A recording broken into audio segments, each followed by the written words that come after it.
I never thought I'd be the kind of person sitting in a courtroom fighting for my own child's identity, but there I was, watching my ex-boyfriend Marcus Rivera squirm in his expensive suit while his mother Elena sat behind him like some kind of queen holding court. For 3 years, they had called me a liar.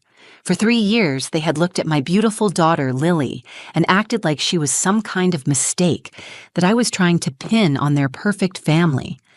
Elena had spent countless hours telling anyone who would listen that I was just another desperate woman trying to trap her successful son, and Marcus had played along with every single lie. The courtroom felt cold and sterile, but the tension was thick enough to cut with a knife. I had my cheap department store dress on, the nicest thing I owned, while Elena wore what probably cost more than my monthly rent. Marcus wouldn't even look at me, just kept checking his phone and whispering to his high-powered lawyer, David Kim, who had been treating this whole case like I was some kind of nuisance that needed to be swept under the rug. Judge Harrison had been methodical all morning, going through the evidence piece by piece, and I thought I knew exactly how this was going to play out. The DNA test results were sitting right there in that manila envelope, and I knew what they would show because I had never lied about anything. Marcus was Lily's father, and after today, he would finally have to face the truth he had been running from for 3 years. But then Judge Harrison did something that made my blood run cold. He looked up from his papers with this expression I couldn't quite read and said, "Before we review the DNA results, there's one more piece of evidence that needs to be addressed. We have a text message from the defendant's phone, sent at 2:47 a.m. on the night in question." I watched Marcus go completely white, not pale, not nervous, but actually white like someone had drained all the blood from his face. His lawyer, David, immediately shot up from his chair and started stammering about needing time to review additional evidence, begging for a recess like his client's life depended on it. Elena's confident smirk disappeared completely, replaced by confusion and what looked like the first hint of fear I had ever seen from her. That's when I realized this DNA hearing was about to expose something much bigger than just paternity, something that would change everything I thought I knew about that night 3 years ago, and something that would finally prove I had been telling the truth all along. Retry, Claude, can make mistakes. Please double-check responses. 3 years ago, I thought I had met someone who could actually see a future with me. Marcus Rivera wasn't just handsome in that effortless way some guys are. He was ambitious, charming, and when he looked at you, he made you feel like you were the only person in the room. We met at a coffee shop downtown where I was studying for my nursing prerequisites between my shifts at Romano's restaurant. He was there with his laptop working on some real estate deal, and when he offered to buy my coffee after overhearing me count change for my order, I actually said yes. For 2 months, it felt like something out of a movie. Marcus would pick me up after my restaurant shifts, even the late ones, and we'd drive around the city talking about everything and nothing. He told me about his plans to expand his family's real estate business, and I shared my dreams of becoming a pediatric nurse. He seemed genuinely interested in my goals, asking questions about my classes and encouraging me when I doubted whether I could handle the workload while working full-time. But then I met his mother. Elena Rivera was the kind of woman who sized you up in the first 30 seconds and decided whether you were worth her time. When Marcus brought me to Sunday dinner at their sprawling house in the hills, she greeted me with a smile that never reached her eyes. Throughout the meal, she asked pointed questions about my family, my job, my education, all while making it clear that nothing I said impressed her. She kept referring to Marcus's ex-girlfriend, Stephanie, who apparently came from the right kind of family and had gone to law school. Marcus has always been so generous with his time, Elena said, cutting into her perfectly prepared salmon, sometimes too generous with people who might not understand his position in the community. Marcus laughed it off and changed the subject, but I felt the message loud and clear. I wasn't good enough for her son, and she wanted me to know it. Things started changing after that dinner.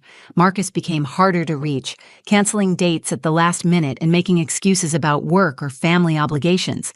When I tried to talk to him about it, he assured me his mother just needed time to warm up to me, that she was protective of him because of bad experiences with women in the past. I wanted to believe him because I was falling in love, and when someone makes you feel special, you convince yourself that the problems will work themselves out. Then came the night that changed everything. Marcus showed up at my apartment after 2 a.m., clearly upset about something. He wouldn't tell me what was wrong, just said he needed to be somewhere that felt real, somewhere away from all the expectations and pressure. We talked until sunrise, and for the first time in weeks, he felt like the man I had fallen for. He told me he loved me, that he wanted to figure out how to make things work despite his mother's disapproval. 6 weeks later, I was staring at 2 pink lines on a pregnancy test. When I told Marcus, his initial reaction was everything I hoped for. He held me, told me we would figure it out together, even started talking about names and nursery colors. But when he told Elena, everything fell apart. She demanded he get a paternity test, accused me of deliberately getting pregnant to trap him, and threatened to cut him off financially if he didn't handle the situation responsibly. Marcus started pulling away again, but this time it was different. He became cold, distant, questioning things he had never questioned before. Elena would call him constantly, filling his head with doubts and suspicions. She started telling people in their social circle that I was some gold digger who had targeted her son, painting me as this manipulative woman who was trying to ruin his bright future. By the time Lily was born, Marcus had completely withdrawn. He showed up at the hospital, held his daughter for about 10 minutes, and then left. Elena never came at all. For the next 3 years, I raised Lily on my own, working double shifts at the restaurant and picking up bookkeeping work whenever I could find it. Every month was a struggle to make rent, buy groceries, and afford childcare so I could work. Marcus would occasionally send money, usually around holidays or Lily's birthday, but always with the condition that I never contact him directly. Everything went through lawyers or mutual friends. Elena made sure everyone knew she didn't consider Lily her grandchild, telling people that there were questions about paternity that needed to be resolved. The breaking point came 6 months ago when Lily started asking why she didn't have a daddy like the other kids at daycare. How do you explain to a 3-year-old that her father is too much of a coward to claim her? That his mother would rather pretend she doesn't exist than admit her son made a mistake? That's when I decided to file for paternity and child support. Not because I wanted Marcus back in our lives, but because Lily deserved to know the truth about who she was, and I deserved to stop carrying this burden alone. The morning of the DNA hearing, I woke up at 5 a.m. with my stomach in knots. I had been preparing for this day for 8 months, but nothing could have prepared me for the actual weight of walking into that courthouse knowing that my daughter's entire future hung in the balance. I dropped Lily off at my neighbor Mrs. Patterson's house, kissing her goodbye and promising I'd be back soon with good news. She looked at me with those big brown eyes that were exactly like mine and asked, "Are you going to see my daddy today, Mommy?" I couldn't bring myself to answer that question. The family courthouse was intimidating in that way. Government buildings always are, all marble and echoes and people in expensive suits walking around like they owned the place. I wore my navy blue dress, the one I had bought specifically for job interviews, and carried my purse with the broken zipper because it was the only one big enough for all my documents. My lawyer, Janet Rodriguez, met me at the security checkpoint. She was a public defender who had taken my case pro bono, and while I was grateful, I knew she was overworked and didn't have the resources to compete with Marcus's legal team. When I walked into the courtroom, Marcus was already there with his mother and David Kim, his lawyer who probably charged more per hour than I made in a week. Elena was dressed like she was attending a charity gala, not a paternity hearing, wearing a cream-colored suit that screamed money and a string of pearls that probably cost more than my car. She looked at me like I was something unpleasant she had stepped in, then leaned over to whisper something to Marcus that made him nod grimly. Marcus himself looked confident, almost cocky, wearing a charcoal gray suit that fit him perfectly. He had gotten a fresh haircut and looked every inch the successful businessman Tan, his mother, always bragged about. When our eyes met for just a second, he looked away immediately, like acknowledging my existence might contaminate him somehow. It struck me how different he looked from the man who had shown up at my apartment 3 years ago, vulnerable and seeking comfort. This version of Marcus was polished, cold, and completely foreign to me. The hearing started with Judge Harrison explaining the procedures, and then Elena was called to testify first. She walked to the witness stand like she was walking down a red carpet, her head held high and her voice clear and authoritative when she was sworn in. David Kim led her through a series of questions designed to paint me as an opportunistic liar who had targeted her innocent son. Mrs. Rivera, what is your opinion of the plaintiff's claims regarding your son? David asked, his voice smooth and practiced. Elena turned toward me with a look of pure disdain. Your Honor, we demand absolute proof that this child is connected to our family.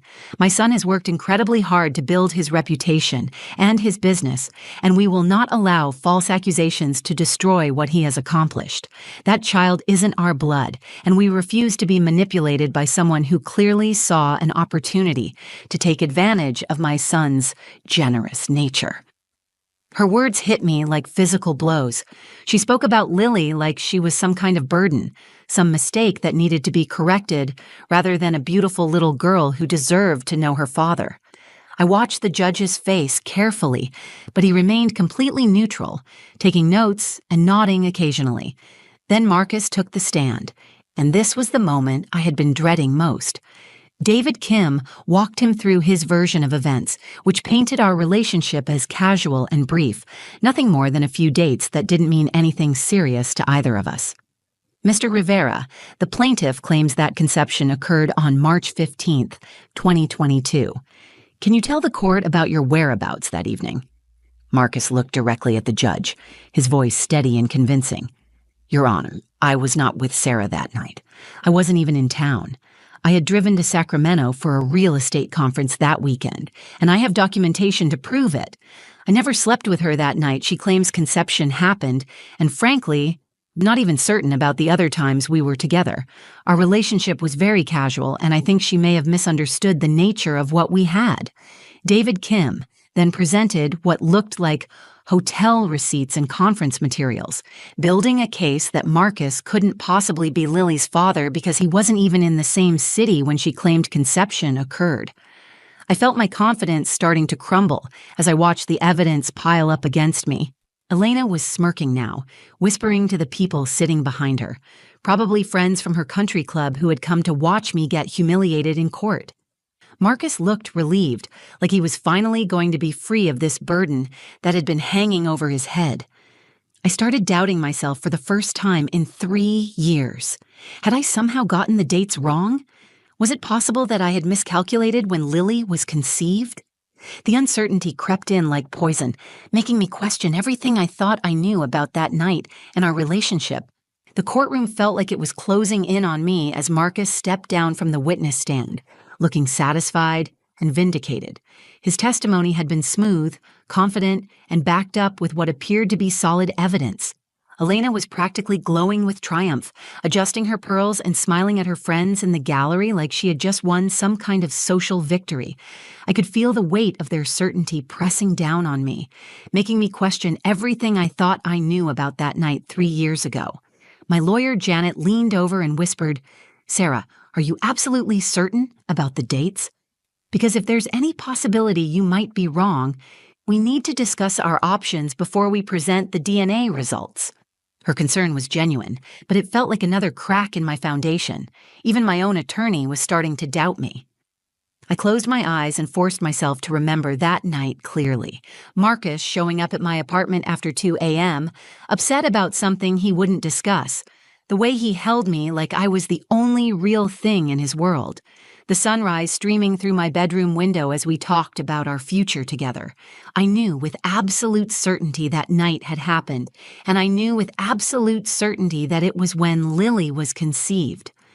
I'm not wrong, I whispered back to Janet. That night happened exactly the way I said it did. Judge Harrison called for a brief recess before the DNA results would be presented, and I used the time to step outside and call Mrs. Patterson to check on Lily. Hearing my daughter's voice on the phone, asking when I was coming home, reminded me why I was fighting this battle. This wasn't about me or Marcus, or even Elena's opinion of me. This was about a little girl who deserved to know who her father was, and a father who needed to take responsibility for his actions. When we returned to the courtroom, Judge Harrison looked more serious than he had all morning. Instead of immediately calling for the DNA results, he shuffled through a stack of papers that hadn't been there before. My heart started racing because this was clearly something new, something that had arrived during our recess. Before we proceed with the DNA evidence, Judge Harrison announced, his voice carrying a weight that made everyone in the courtroom sit up straighter. I need to address some additional documentation that has just been brought to my attention. I looked at Janet, who appeared just as confused as I felt. We hadn't requested any additional evidence, and Marcus's legal team looked equally surprised. David Kim was frantically whispering to Marcus, who had gone from confident to visibly nervous in the span of about 30 seconds. In paternity cases, the judge continued, the court sometimes subpoenas additional records to ensure we have a complete picture of the circumstances in question. Phone records, digital communications, and other electronic evidence can provide crucial context for the testimony we've heard today. That's when I noticed Marcus had gone completely pale. Not just nervous pale, but the kind of white that happens when someone realizes they're about to be caught in a lie. His hands were actually shaking as he reached for his water glass, and Elena kept looking between her son and the judge with growing confusion. "Your Honor," David Kim stood up abruptly, his usual smooth demeanor replaced by barely controlled panic. "We weren't aware that digital records had been subpoenaed. We would like to request time to review any additional evidence before it's presented to the court." Judge Harrison looked at him with the kind of expression that suggested he had dealt with too many lying defendants over the years to be impressed by last-minute legal maneuvering. "Mr. Kim, these records were obtained through standard legal channels as part of the court's investigation into this matter. The defendant and his counsel will have the opportunity to respond after the evidence is presented." I watched Marcus lean forward and whisper something urgent to his lawyer, but David Kim just shook his head helplessly. Whatever was in those phone records, Marcus knew it was going to destroy his carefully constructed story, and there was nothing his expensive attorney could do to stop it. The atmosphere in the courtroom had shifted completely. Elena's triumphant smirk had disappeared, replaced by genuine concern as she watched her son's confidence crumble in real time. The friends she had brought to witness my humiliation were now leaning forward with the kind of curiosity that comes when you realize you're about to witness something dramatic and unexpected. Judge Harrison held up a single sheet of paper, and I could see text printed on it, though I couldn't make out the words from where I was sitting. "We have here a text message sent from the defendant's phone at 2:47 a.m. on March 15, 2022, the same night the plaintiff claims conception occurred." Marcus actually made a small noise, like he had been punched in the stomach. David Kim was now frantically shuffling through papers, looking for some way to object or delay what was clearly about to be a devastating revelation. I realized that everything was about to change, and for the first time all morning, I felt a spark of hope that the truth was finally going to surface. Retry Claude can make mistakes. Please double-check responses. Judge Harrison adjusted his reading glasses and looked directly at Marcus before speaking. The courtroom was so quiet I could hear the air conditioning humming overhead. Elena had stopped fidgeting with her pearls and was staring at her son with a mixture of confusion and growing dread. "The text message reads as follows," Judge Harrison announced, his voice carrying clearly through the silent courtroom. Quote, "Just left Sarah's place. Mom can never find out I was here tonight. Delete this." End quote. This message was sent from the defendant's phone to contact Tyler Morrison at 2:47 a.m. on March 15, 2022. The explosion of sound that followed was immediate and chaotic. Elena gasped so loudly it echoed off the walls, her hand flying to her chest like she had been physically struck. Marcus shot up from his chair, his face now red instead of pale, frantically shaking his head and starting to speak before David Kim grabbed his arm and pulled him back down. "Your Honor, that's taken completely out of context," Marcus blurted out, his voice higher than normal and shaking with panic. "That doesn't mean what it sounds like. I can explain everything." But Judge Harrison wasn't finished. He held up another sheet of paper, and I watched David Kim close his eyes like he was preparing for the worst. There are several additional messages from that same evening and the following weeks that provide important context to this case. Elena was staring at Marcus now with an expression I had never seen from her before. All the confidence and superiority had drained from her face, replaced by the horrified realization that her son had been lying to her for 3 years. She whispered something that sounded like, "Marcus, what did you do?" But he wouldn't look at her. Judge Harrison continued reading. March 16th, 1:32 p.m. Tyler, if anyone asks, I was with you all weekend in Sacramento. We went to that conference together, remember? March 20th, 11:45 p.m. Dude, Sarah might be pregnant. If she tries to pin it on me, we just stick to the story. I was never at her place that night. April 2nd, 8:23 a.m. My mom is asking questions. Whatever you do, don't mention Sarah's name around her. She can never know I was there. Each message hit the courtroom like a bomb going off. I felt vindicated and sick at the same time, watching this man I had once loved reveal himself to be someone I didn't recognize at all. The Marcus I thought I knew had been caring and honest, but these messages showed someone calculating and manipulative, someone willing to destroy my reputation and deny his own child to protect himself. Marcus was on his feet again, and this time David Kim couldn't stop him. Your Honor, those messages were private communications taken out of context. They don't prove anything about paternity, and they certainly don't prove I was lying under oath. Mr. Rivera, Judge Harrison's voice cut through Marcus's protests like ice. You just testified under oath that you were not with the plaintiff on March 15th, 2022, and that you were in Sacramento attending a conference. These messages directly contradict that testimony, and they establish a pattern of deliberate deception regarding your whereabouts and your relationship with the plaintiff. The judge then opened the manila envelope containing the DNA results. The paternity test results show with 99.97% certainty that Marcus Rivera is the biological father of Lily Chen. He looked up from the papers directly at Marcus. Mr. Rivera, you are the father of the plaintiff's child, and you have committed perjury in my courtroom. Elena broke down completely then, not from shame, but from pure rage. She turned on Marcus with a fury I didn't know she possessed. You lied to me for 3 years. I defended you. I called that poor girl terrible names because I believed you. Her voice was rising to a shout. I have friends here, Marcus. Do you understand what you've done to our reputation? To our family? Marcus tried to approach his mother, but she held up her hand to stop him. Don't you dare touch me right now. That beautiful little girl has been without her father for 3 years because you were too much of a coward to tell the truth. Judge Harrison restored order to the courtroom and proceeded with his ruling. Marcus was ordered to pay full child support retroactive to Lily's birth, covering 3 years of back payments that would finally allow me to catch up on bills and maybe even save for Lily's future. He was granted supervised visitation rights, but only after completing court-mandated parenting classes and counseling. David Kim made one final attempt to minimize the damage, arguing for reduced support amounts and unsupervised visitation, but Judge Harrison wasn't having any of it. Mr. Kim, your client has demonstrated a pattern of deception that lasted 3 years. He will earn back trust through actions, not arguments. As the hearing concluded, I felt a mixture of relief, vindication, and unexpected sadness. I had won, but watching someone I once cared about reveal themselves to be so fundamentally dishonest was painful in ways I hadn't anticipated. Walking out of that courtroom felt like stepping into a completely different world. The same marble floors and echoing hallways that had intimidated me that morning now felt like a place where justice had actually been served.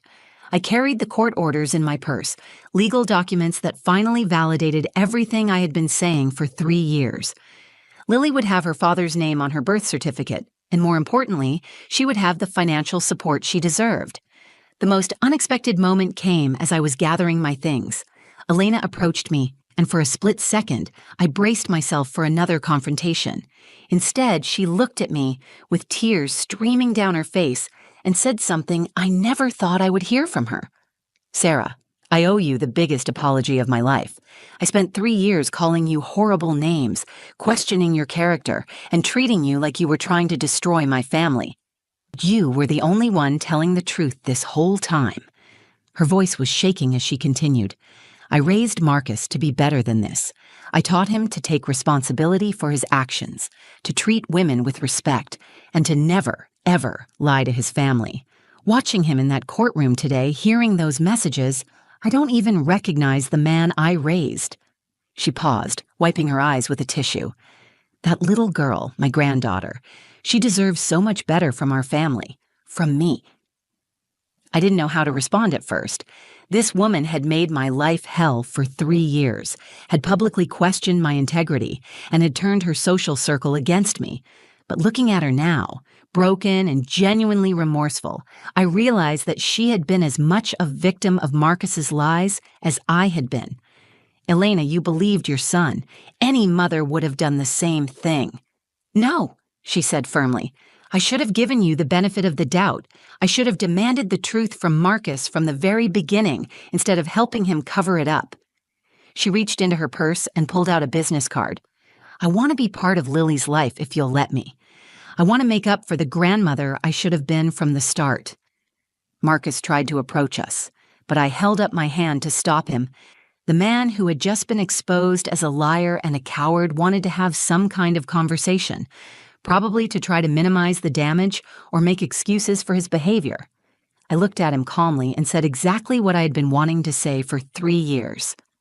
Marcus, you had every opportunity to be a father to Lily. You could have stepped up when she was born. You could have been honest about that night, and you could have been part of her life from the beginning. Instead, you chose to lie, to hide, and to let your mother attack me, while you sat back and watched. His face crumpled, and he started to say something about how he had been scared, how the pressure from his family had been overwhelming, how he wanted to make things right now. I wasn't interested in his excuses anymore. You've had 3 years to step up, Marcus. Now you'll do it because a judge ordered you to, not because you chose to. The difference matters. Picking up Lily from Mrs. Patterson's house that evening was one of the sweetest moments of my life. She ran to me with her arms wide open, asking if I had good news like I promised. I knelt down to her level and told her that yes, Mommy had very good news, and that some things were going to be better for us now. She didn't need to know all the details yet, but she would grow up knowing that her mother had fought for her and won. The child support payments meant I could finally afford better childcare, which opened up opportunities for me to take evening classes toward my nursing degree. For the first time in 3 years, I could plan for a future instead of just surviving from paycheck to paycheck. Lily could have the clothes, toys, and opportunities that every child deserves, and I could sleep at night knowing that her college fund was growing instead of worrying about whether we would make rent. But the most important victory wasn't financial. I had proven to myself, to my daughter, and to a courtroom full of people that standing up for your truth matters, even when it feels like the whole world is against you. Lily would grow up knowing that her mother never gave up, never backed down, and never stopped fighting for what was right. The lesson I learned from this entire experience is that sometimes the people with the most power, the most money, and the loudest voices are the ones with the most to hide. Truth has a way of surfacing when you least expect it, and vindication feels even sweeter when you never stopped believing in yourself. If this story resonated with you, please share it with someone who might need to hear it. Leave a comment below about your own experiences standing up for truth, and don't forget to subscribe to our channel for more real stories about real people, fighting real battles and winning against all odds.